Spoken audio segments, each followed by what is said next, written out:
Is jy bekommerd oor jou finansies? Jy hoef nie in vrees oor voorsiening te leef nie. Rekeninge, druk, onsekerheid. Die wêreld sê, jy moet self sorg, jy moet 'n plan maak. Maar hoor wat sê die woord. Filippense 4 vers 19. My God sal in elke behoefte van julle voorsien. Dink daaraan, nie sommiges nie, nie dalk nie, elke behoefte. Dit is die belofte. God is jou voorsiener. Maar hierdie is belangrik. Abba is nie 'n ATM nie. Jy moet jou deel ook bring. As jy hard werk met hom in jou sy en jy werk asof jy vir hom werk, kan niks verkeerd gaan nie. Sit hom eerste, vertrou op hom, leef naby hom.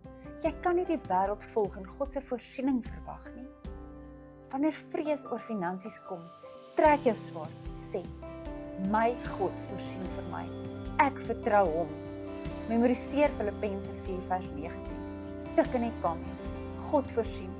Dit is Abba Vader se beloftes, sy woord, jou swaard. Staan op, hou jou swaard skerp. Sien julle Dinsdag.